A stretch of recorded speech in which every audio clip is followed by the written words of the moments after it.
말씀을 가지고 행동하는 한 사람, 그런 제목으로 은혜를 나누려고 합니다.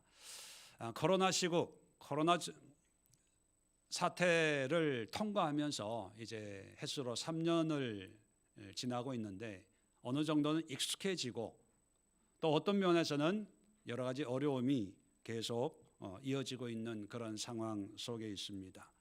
자, 그러다 보면 길어지는 이런저런 어려움 속에 우리의 마음은 힘들어지고 또 환경적으로는 더 어제보다는 오늘보다는 내일이 더 어려워져서 많은 사람들이 낙심하고 또 힘들어하고 있습니다.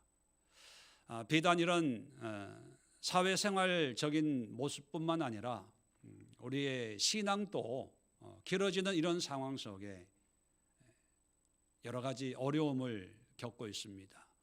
그 전에는 모여서 친교도 하고 차도 마시고 얼굴도 보고 또 식사도 하고 교제도 했는데 코로나를 겪으면서 만나지 마라, 모이지 마라, 가지 마라, 비대면, 영상 뭐 이런 상황이 도래하다 보니까 어떤 분들은 이런 걸 기다렸던 분도 있을 거예요. 너무 편하거든요. 오후 예배도 없고 예배만 드리고 그냥 쫙 흩어지니까 너무 편해 뭐 이런 분들 있지만, 근데 이런 상황 속에서 신앙적으로 영적인 내면을 보면 다들 외로워하고 힘들어하고 우울해하고 또 불안과 염려와 그런 것들이 나타나기 시작합니다. 요즘에 뉴스를 보면 마약에 대한 뉴스들이 많이 생깁니다. 그것이 뭐냐 하면 영적으로, 심적으로 다들 힘들어하니까 어떤 그런 각성제의 도움을 받아서 뭔가 해소하고 위안을 삼으려고 하는 것들이거든요. 보세요. 이런 것들이 앞으로 더 많아질 거예요. 이런 상황 속에서 우리 그리스도인들이 이런 문제의 예외가 아닐 거예요. 믿음이 있기 때문에 그들과 다른 것이 아니라 똑같은데 믿음이 있기 때문에 오히려 오픈하지 못하고 드러내지 못하고 감추고 있는 그런 모습들이 아마 더 많을 겁니다. 우리 교회를 얘기하는 게 아니라 전체적인 신앙의 풍토를 말씀을 드리는 거예요. 어쩌면 이런 상황 속에 믿음이 있기 때문에 더 힘들어질 수 있다는 거예요. 왜? 안 믿는 사람들은 산으로 들로 술 마시고 즐기고 스트레스 해소하고 또 월요일부터 일하는데, 신앙이 있다고 하는 사람들은 마음대로 술도 못 먹어요. 숨어서 홀짝홀짝 해야 되고, 마음대로 놀지도 못해요. 몰래 해야 되고, 또 일주일 동안 회사에서 받은 그 스트레스를 해소할 때가 없어요. 교회 오면 더 열받거든요. 예배는 왜 이렇게 길어? 설교는 꼭 나들으라고 하는 소리네. 교회 오면 잘 모르는 설교에 하나님에 대해서 그런 믿음이 아직은 없는데 자꾸 믿으라 그러니까 이게 더 스트레스 받는 거예요. 그러니까 주일 아침만 되면 전쟁 아닌 전쟁. 남편은 교회 가기 싫다 그러고 아내는 교회 가야 된다 그러고 늘 주일만 싸워요. 이 가정이 어떤 가정이냐? 목사 가정이에요. 담임 목사님이 교회 가기 싫다는 거예요. 사모는 당신 설교해야 되는데 안 가면 어떡하냐? 저희 가정은 아닙니다.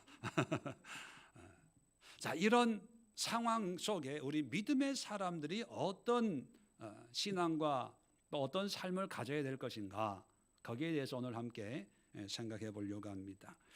오늘 14장 1절을 보면 시대적인 배경을 우리에게 소개해 주죠. 하루는 사울의 아들 요나단이 자기의 무기 든 소년에게 이르되 우리가 건너편 블레셋 사람들의 부대로 건너가자 하고 그의 아버지에게는 아뢰지 아니하였느니라. 자, 요나단이 등장을 하고 또 블레셋과의 전쟁이 등장을 합니다.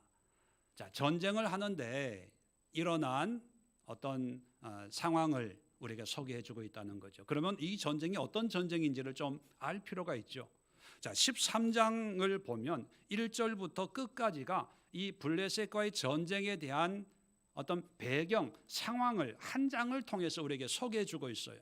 그래서 이 배경을 좀 알면 이 전쟁이 어떤 의미고 이 전쟁에서 요나단이 어떤 역할을 했는지 우리가 좀 더 쉽게 이해할 수가 있죠. 자, 13장 1절. 사울이 왕이 될 때에 40세라 그가 이스라엘을 다스린 지 2년에. 자, 사울이 초대 이스라엘의 왕인 사울이 이제 왕이 된 지 2년이 됐어요. 그게 임기 초기죠.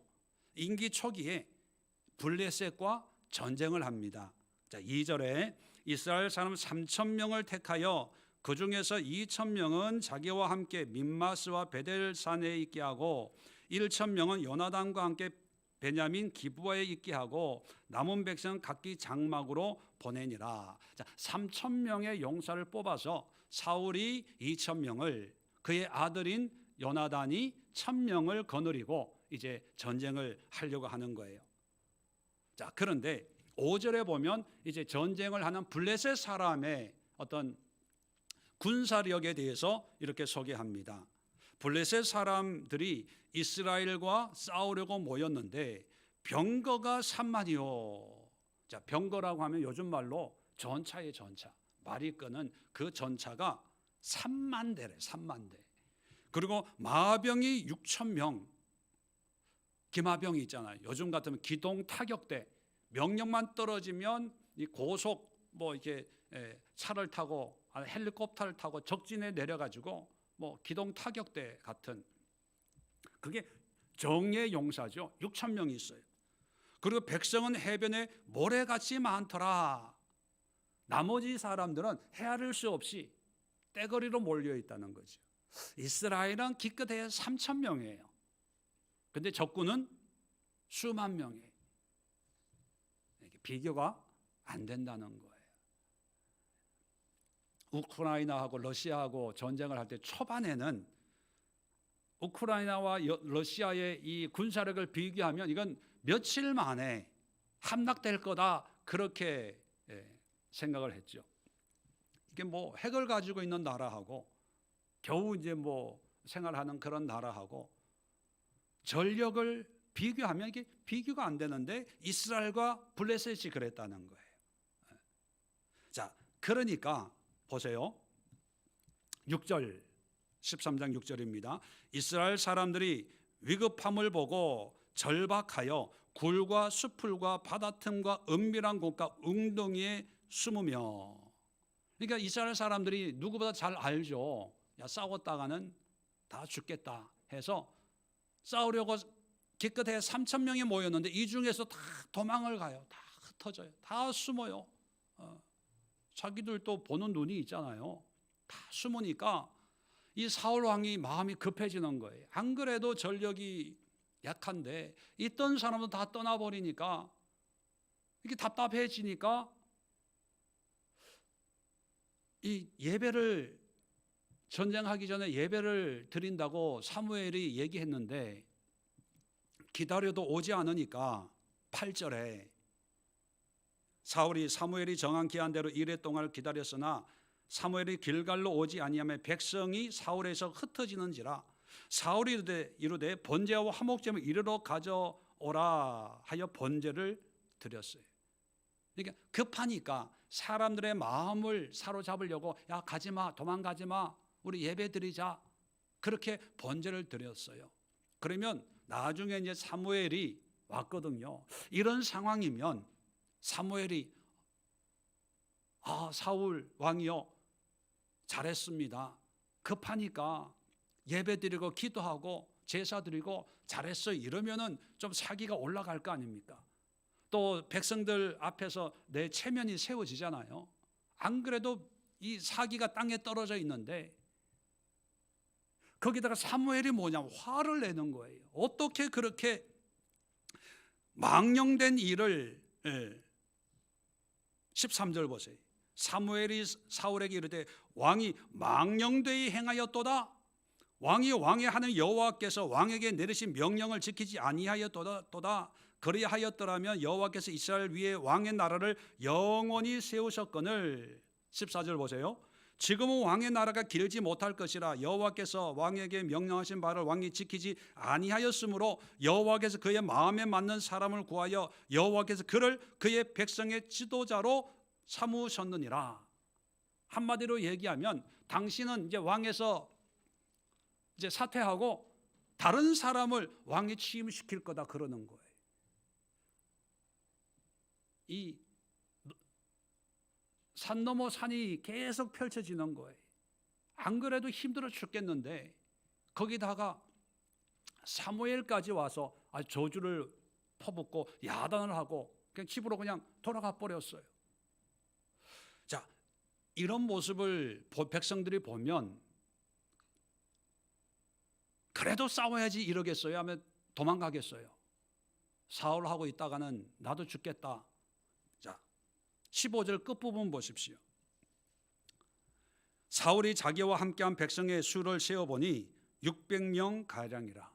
한 사람 한 사람 빠지는 게 눈에 보이니까 나중에 한번 세어봤어요. 처음에는 몇 명이 모였어요? 사울에게는 2,000명, 전체적으로 3,000명인데 세어보니까 600명밖에 안 남은 거예요. 블레셋은 전차 부대가 몇 명이라고요? 3만 명인데 기병이 6,000명인데 싸울 사람이 600명밖에 안 남은 거예요. 참 기가 막히죠. 그런데 이걸로 끝나는 게 아니에요. 19절 보세요. 이제 무기에 대해서 비교를 하는 무기. 19절 그때 이스라엘 온 땅에 철공이 없었으므로 이는 블레셋 사람들이 말하기를 히브리 사람이 칼이나 창을 만들까 두렵다 하였음이라. 온 이스라엘 사람들이 각기 보습이나 삽이나 도끼나 괭이를 벼리려면 블레셋 사람들에게로 내려갔었는데 곧 그들이 상이나 괭이나 삽이나 쇠스랑이나 도끼나 채찍이 무딜 때에 그리하였으므로 싸우는 날에 사울과 요나단과 함께한 백성의 손에는 칼이나 창이 없고 오직 사울과 그의 아들 요나단에게만 있었더라. 이게 뭐냐면 무기를 비교하는데 블레셋은 쉽게 얘기하면 철기 무기, 철기 문명을 가지고 있었기 때문에 철로 무기를 만들었고 이스라엘 사람들은 청동기예요. 그러니까 한번 생각해 보세요. 철로 만든 칼과 구리로 만든 칼을 가지고 서로 싸워요. 챙챙챙 하면서. 그럼 누가 이길까요? 당연히 쇠로 만든 칼이 이기는 거예요. 뭐 하면은 구리로 만든 거는 칼날이 푹푹 들어가요. 어떤 건 쇠 칼로 자르면 구리 칼이 싹둑 칼이 잘려 버리는 거예요.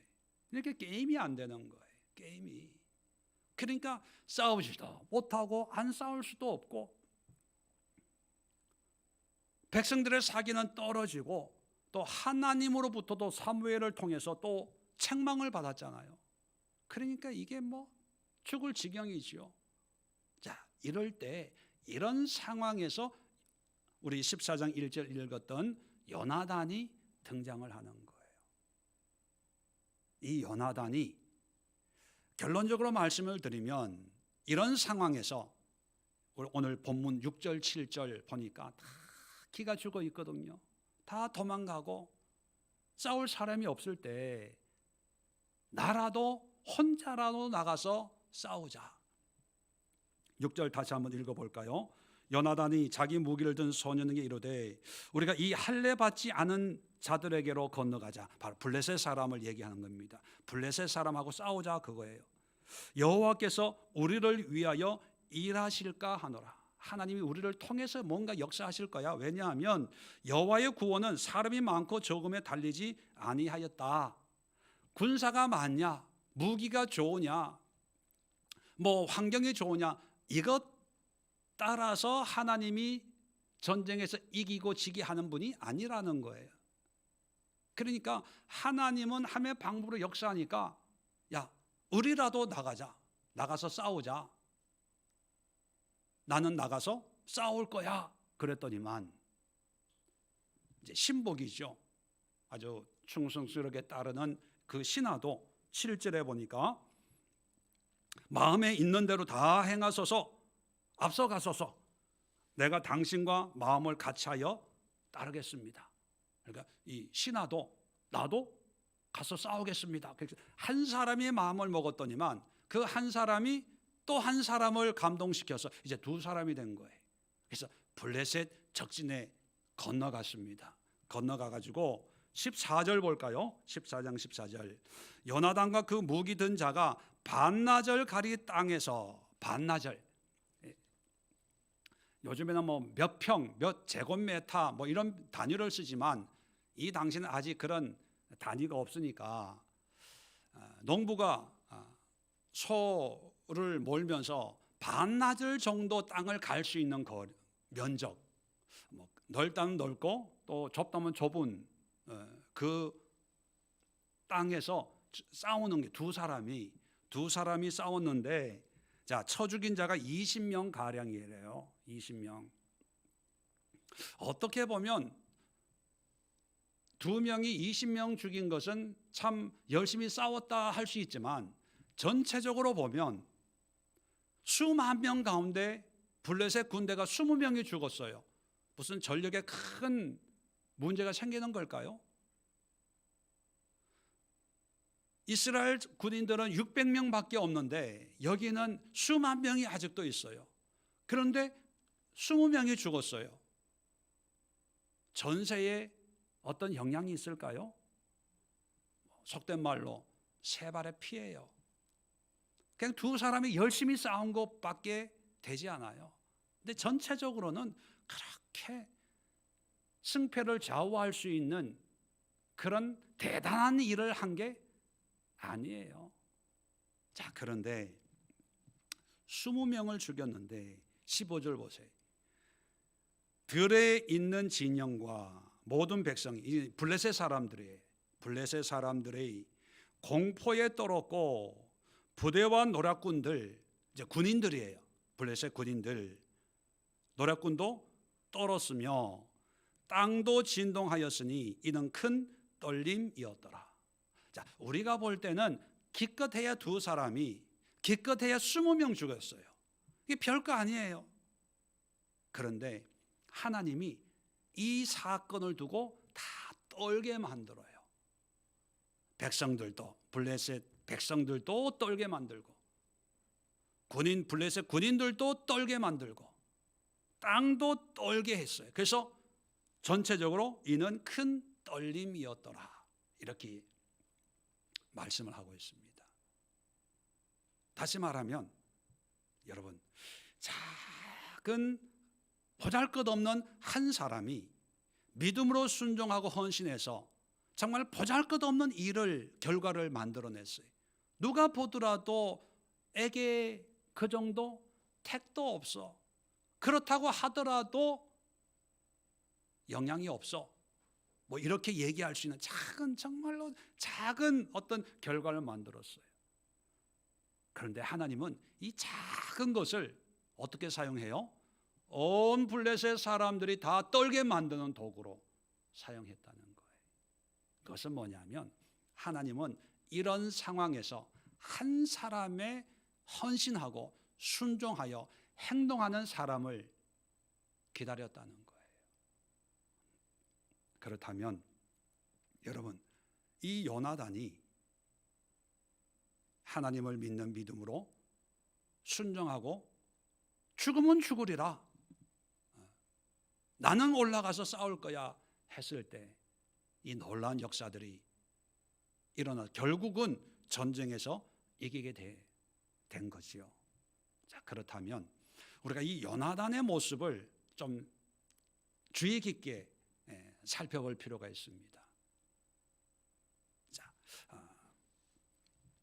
14장 2절, 당시의 상황을 이제 요약해서,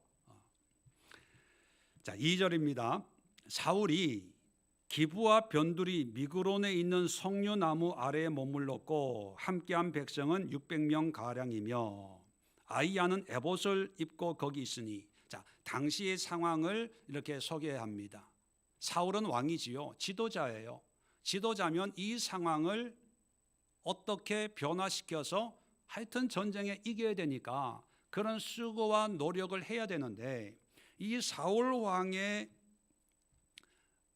행적을 2절에 기브와 변두리, 아까는 길갈이었거든요. 근데 이제 이동을 해왔어요. 어디로? 기브아로. 왜 기브아로 이동을 해왔냐 하면, 자, 13장 15절에 보면 사무엘이 사울에게 저주한 그 사무엘, 하나님의 종인 제사장인 사무엘이 15절에 보면 길갈에서 떠나 베냐민 기브아로 올라가니. 사무엘이 기브아로 온 거예요. 그러니까 이 사울도 사무엘이 갔던 기브아로 따라간 거예요. 왜 따라갔을까요? 혹시 사무엘이 생각을 바꿔서 나를 축복할지 모른다 는 생각을 가지고 거기 따라간 거예요.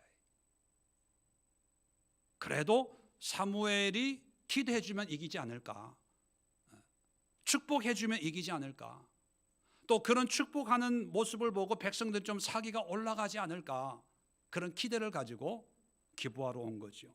자, 그리고 변두리 미그론이라고 하는 곳에 진을 쳐요. 미그론이라고 하는 것은 여기만 딱 나오는 곳인데 문자적인 의미는 뭐냐면 절벽이에요. 절벽, 낭떠러지예요. 그건 뭐냐면 적군들이 올라올 수 없는 그런 낭떠러지 위에 진을 쳤다는 거예요. 안전하다는 거예요. 600명밖에 없으니까 적들이 만만하게 보고 쳐들어올 때 적들로부터 나를 보호할 수 있는 곳이 이 미그론이거든요.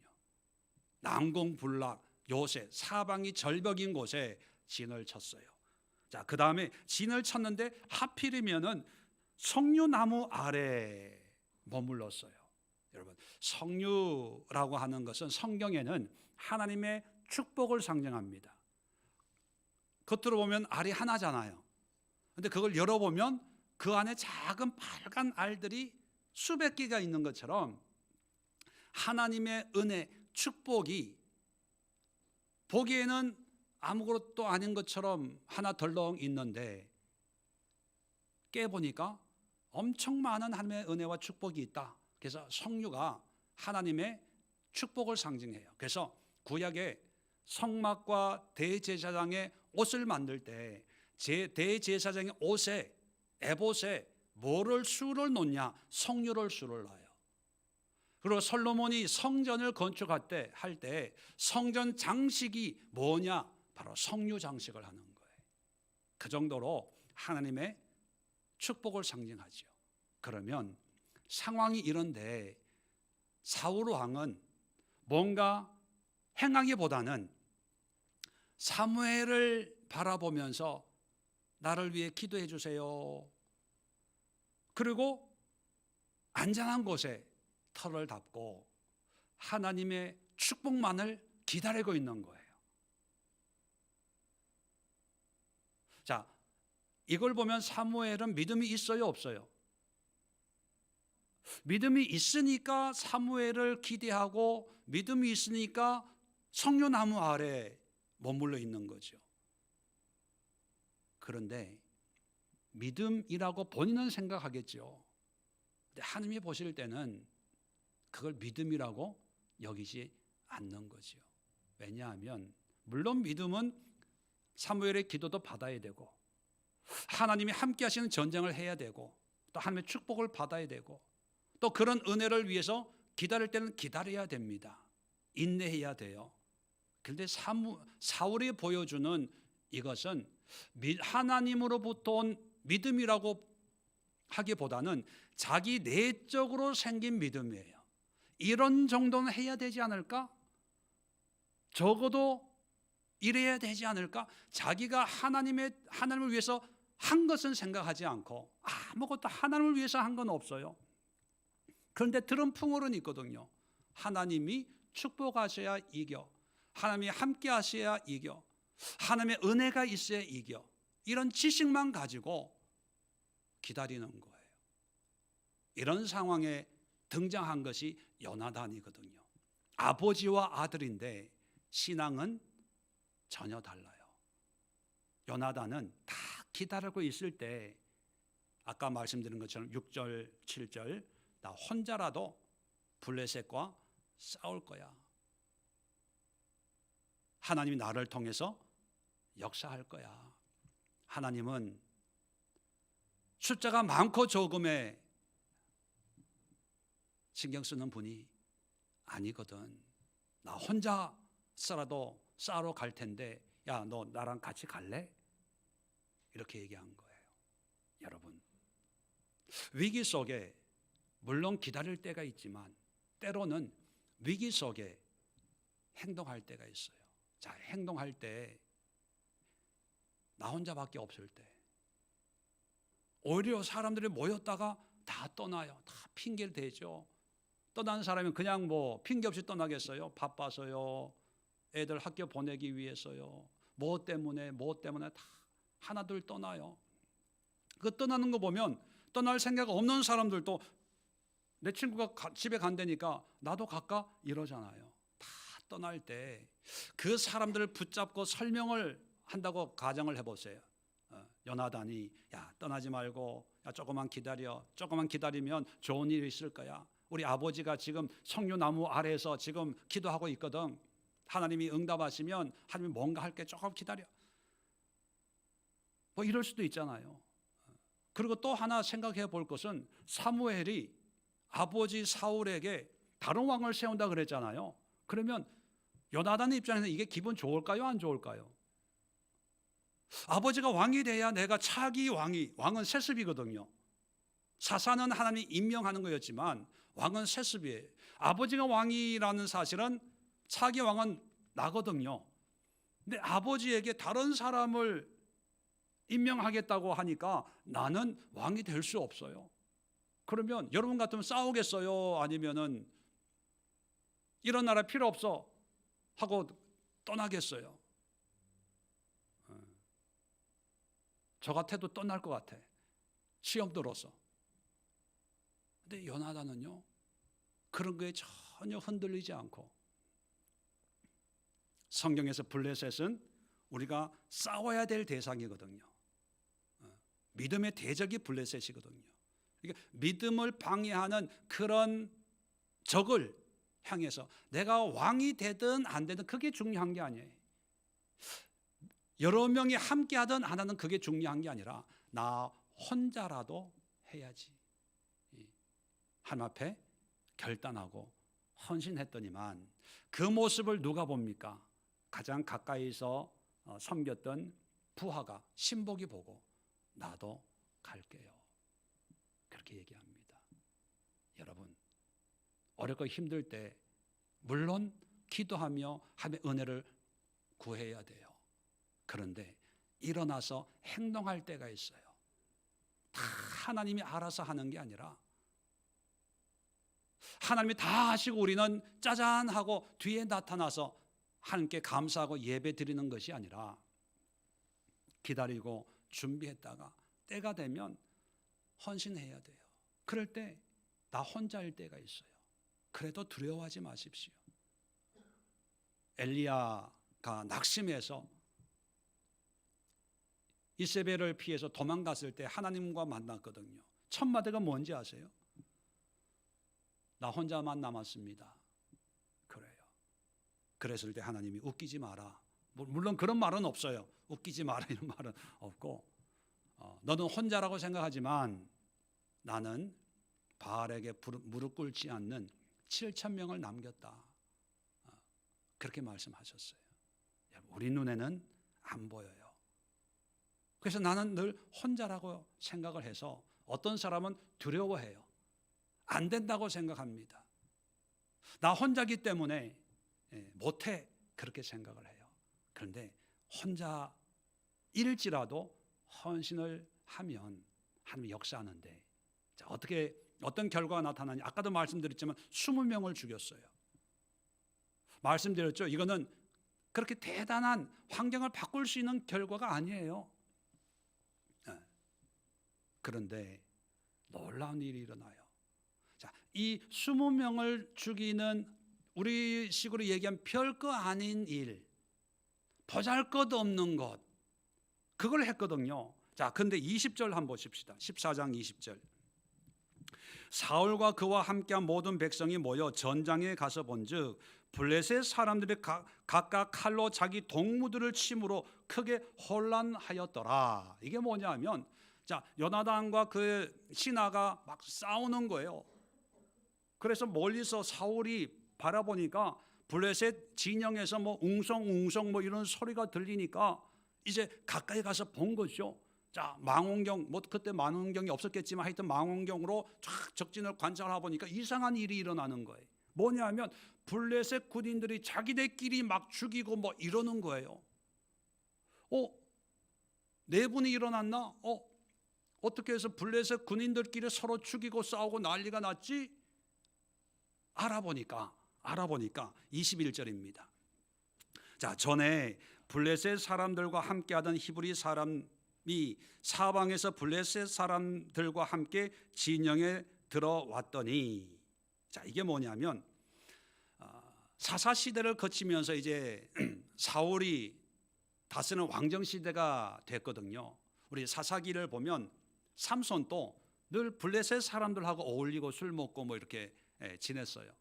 그러니까 이 당시에는 아직 국경이 딱 있는 것이 아니라 서로 왔다 갔다 하면서 살았어요. 그러다 보니까 어떤 사람들은 하나님을 믿지 않고 자기 소견에 옳은 대로 살았던 시대가 사사 시대니까 자기가 보기에 블레셋 땅으로 이사 갈까? 거기가 개발된다고 하니까, 거기에 상권이 신도시가 생긴다고 하니까 이제 가족들 데리고 블레셋 땅에 와서 살던 사람들도 있었어요. 자, 오랜 시간이 지나면서 거기에 터를 닫고 살다가 이제 전쟁이 일어나니까 블레셋 사람들이, 왕이 이제 징집을 하는 거죠. 블레셋 영토에 있는 사람들은 다 군대 가야 돼. 다 징집을 하다 보니까 그 징집한 20세 이상 된 사람들 다 모여 했는데 보니까 거기에 유대인들도 이스라엘 사람들도 거기에 속해 있는 거예요. 그러니까 이 이스라엘 청년들은 나 블레셋 사람 아닌데, 자기의 신분을 얘기하면 블레셋 사람들이 그래? 너 빠져 그러겠어요? 죽이겠어요? 적이니까 다 죽이는 거예요. 왜? 생각해 보세요. 이스라엘 사람들하고 싸우는데 우리 군대 속에 이스라엘 사람이 있어.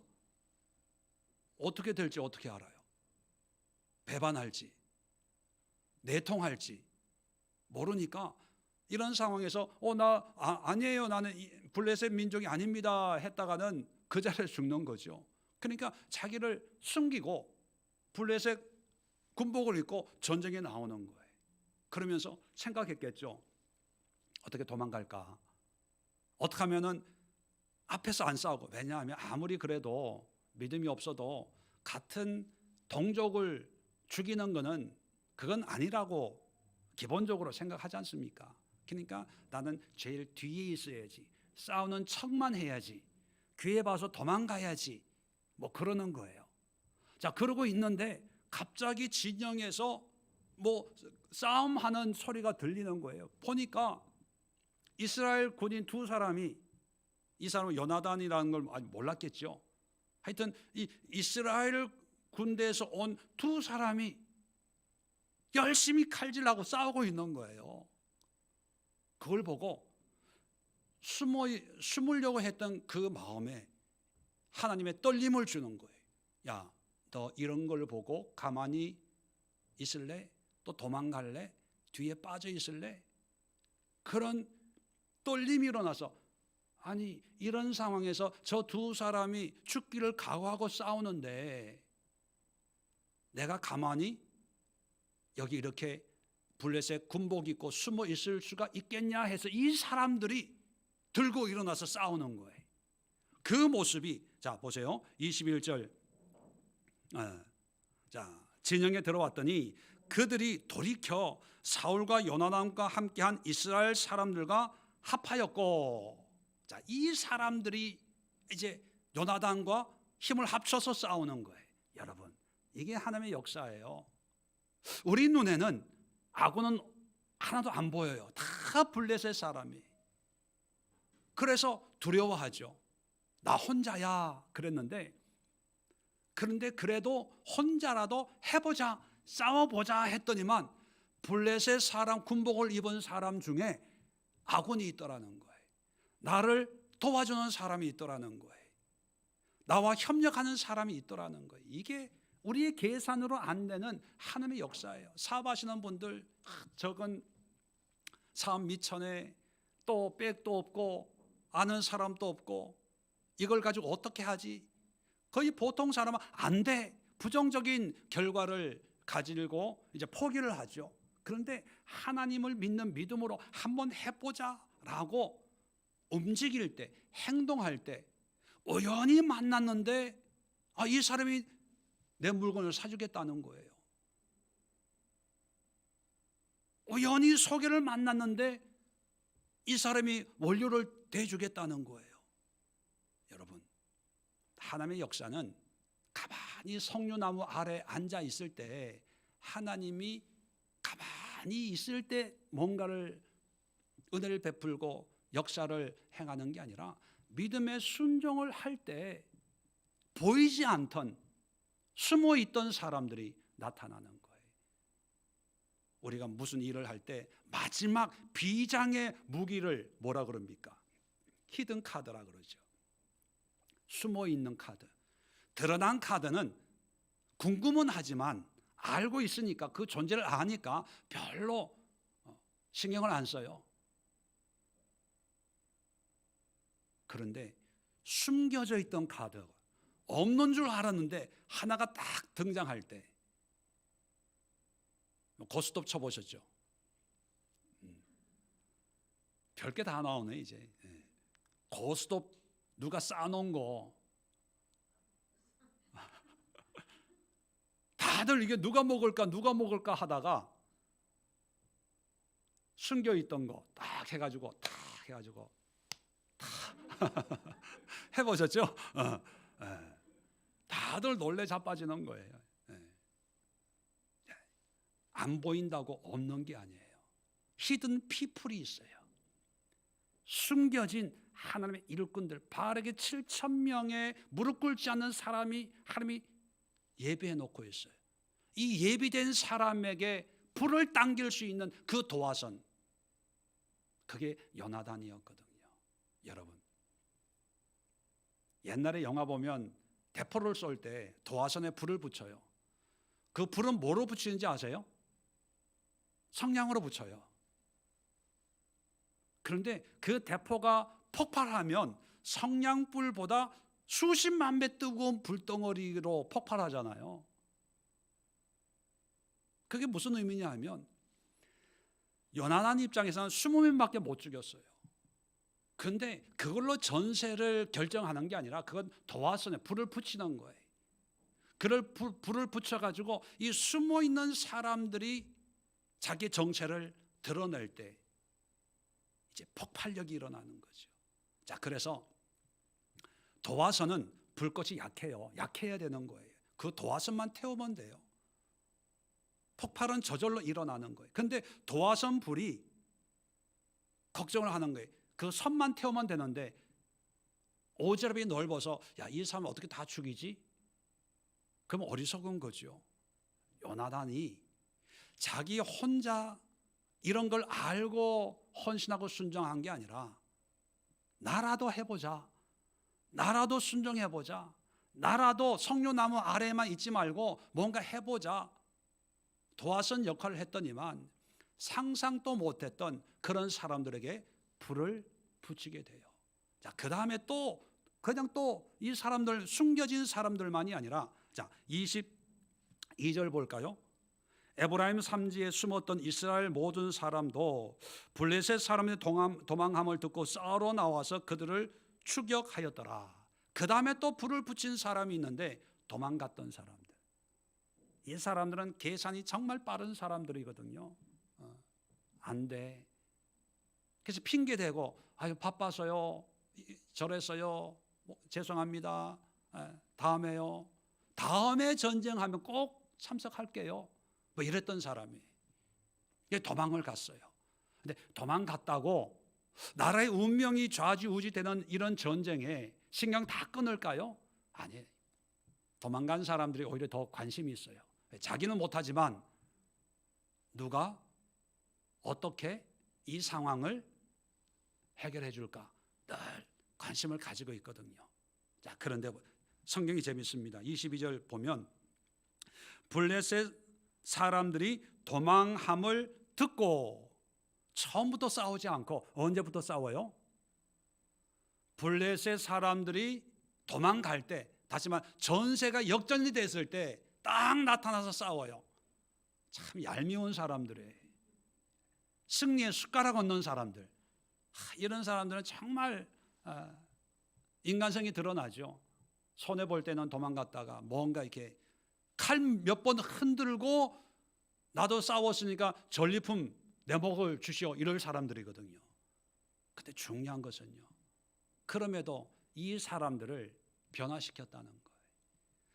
잘했냐 잘못했냐를 얘기하려고 하는 게 아니라 요나단이 어떤 영향력을 발휘했냐, 이런 계산적인 사람, 이기적인 사람, 자기만 생각하는 사람, 이런 사람들까지도 변화시켜서 하나님의 전쟁에 동참케 했다는 거예요. 이게 요나단입니다. 그러면 이렇게 정리할 수가 있습니다. 영적인 전쟁 앞에 사울 왕도 또 백성들도 말할 것도 없고 문제 앞에 아무것도 할 수 있는 게 없을 때 하나님으로부터도 은혜가 끊어졌잖아요. 책망을 받았으니까. 자, 그럴 때 그냥 무조건 기다리고 있었던 것이 아니라 이럴 때 비록 한 사람이라도 헌신해서 하나님 앞에 나아가서 영적인 싸움을 싸웠더니만 그 한 사람을 보는 사람이 있었다는 거예요. 어떤 사람? 첫 번째는 몸종이 받고 부하가 나도 따라가겠습니다 했고, 두 번째는 누가 봐요? 블레셋 사람 군인 옷을 입고 있는, 숨어 있는 이스라엘 사람들이 보고, 야, 저 사람은 저렇게 하는데 우리는 이게 뭐냐 하고 회개하고 깨닫고 자기 정체를 드러내서 싸우게 했고, 그 다음에 또 어떤 사람이 봅니까? 도망갔던 사람들, 계산기 두드려서 여기는 남는 게 없어, 그런 사람들도 보고 깨닫게 됐어요. 여러분, 우리가 에클레시아로 모이잖아요. 그럴 때 어떤 분은 그런 생각을 할 겁니다. 아유, 뭐 나 같은 사람이 신앙생활하고 믿음생활 하는 거 이거 얘기해봐도 뭐 이게 무슨 도움이 되겠어? 뭐 잘난 일이 되겠어? 믿는다고 해도 이 모양이 이 꼴로 사는데, 그런 생각을 가지는 분이 있어요. 예, 맞아요. 그 모습은 별로 그렇게 영양가가 있는 모습이 아닐 수 있을 거예요. 왜? 요나단이 20명 죽인 거, 그거 자랑할 게 아닌 것처럼 대단한 게 아니에요. 그런데 그럼에도 불구하고 누군가에게는 그런 모습이 도전이 될 수 있어요. 우리는 몰라요. 드러나지 않으니까. 누군가에게는 별일 없이 나는 이렇게 기도하고 이렇게 신앙생활하고 있어요 라고 했는데, 누군가엔 그게 찔림이 돼서 이 집사님이 그렇게 산다면 나도 좀 한번 해볼까? 도전이 돼요. 또 어떤 사람은 교회 시험 들고 목사에게 시험 들고 하나님께 시험 들어서 나 이제 교회 안 다녀, 신앙생활 안 해, 기도 안 해, 말씀 이런 거 안 봐, 재미없어, 이랬던 사람들도 있을 수 있어요. 근데 그런 사람이 무심결에 한 그런 말을 듣고 다시 한번 기도해 볼까? 다시 한번 교회 나가 볼까? 다시 한번 믿음 생활을 한번 시작해 볼까? 이렇게 될 수 있다는 거예요. 그러니까 나 혼자 보잘것없다고 그냥 석류나무 아래서 미끄러운 안전한 곳에서 마냥 기다리고만 있지 말라는 거예요. 이런 블레셋과 이스라엘의 전쟁의 모습을 오늘날 코로나 시대 우리 신앙적인 모습, 한국교회, 세계교회의 신앙적인 모습으로 비교하면 여러분, 사울 왕은 어떤 사람과 비교가 됩니까? 신앙적인 어떤 지도자들, 목사들, 장로님들, 이런 사람들. 뭔가 지도하고 이끌어야 되는데, 영향력을 미쳐야 되는데 다 낙심해요. 왜? 세상의 힘이 너무 크니까 목회하기도 힘들고 전도도 힘들고 기도해도 응답은 없고 하나님으로부터 크게 그런 확신도 없고, 그래서 하나님 나를 축복해 주세요 하면서 자기들만의 미끄러운 안전한 곳에 손해보지도 않고 굶지도 않고 뺏기지 않는 그런 자기의 영역을 쌓아놓고 거기에 앉아서 석류나무 아래서 하나님의 은혜가 떨어지기를 기다리고 있는 이 시대의 지도자들의 모습. 그래서 백성들은 무슨 생각합니까? 저 지도자가 바뀌어야 돼, 리더들이 바뀌어야 돼, 교회 목사들이 바뀌어야 돼, 이러고 있는 그런 모습. 그런 상황에서 백성들은 다 떠나요. 교인들은 떠나요. 해보니까 여기 있다가는 아무것도 안 되겠다, 나 교회 안 가, 안 믿어. 요즘 세상에 무슨 신앙생활, 그건 옛날이고 요즘 21세기 최첨단을 걷는 이 시대에는 그렇게 사는 게 아니야. 그렇게 한다고 이기는 게 아니야. 나 집에 갈래, 회사로 갈래, 지금 바빠. 다 백성은 떠나요. 떠나서 몇 명 남았다고요? 사울에게는 600명인데 저에게는 6명 남았어요. 또 블레셋과 우리의 어떤 전력을 비교해 보면 재정이 없어, 건물도 없어요, 사람도 없어요. 게임이 안 되는 거예요. 세상은 정말 전차가 있고 어리번쩍한 것으로 날마다 우리를 공격해 오는데 우리가 대적할 수 있는 건 없어요. 없어. 자, 그러니까 다 무기력해지는 거예요. 침체가 되는 거예요. 할 수 없다. 결론이 나올 때 요나단 같은 한 사람이 일어나요. 나라도 제대로 믿어봐야지, 나라도 열심히 해봐야지. 집사님, 우리 둘이라도 우리 기도 한번 해볼까? 집사님, 우리 둘이라도 교회 와서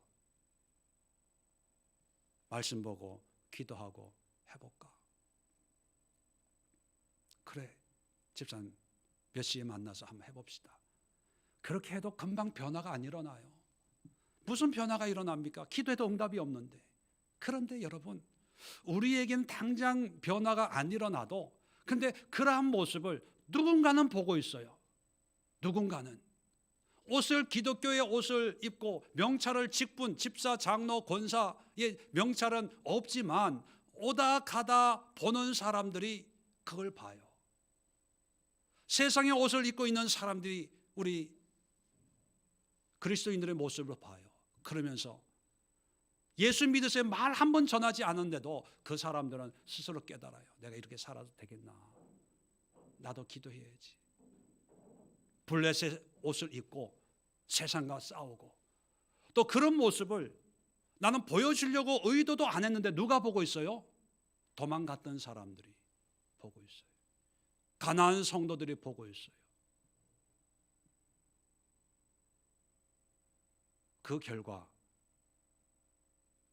이길 수 없는 전쟁을 이길 수 있었다는 것입니다. 여러분, 리더가 바뀌어지기를 기다리지 마세요. 하나님이 어떤 축복이, 능력이 임하기까지 그것만을 기다리지 마세요.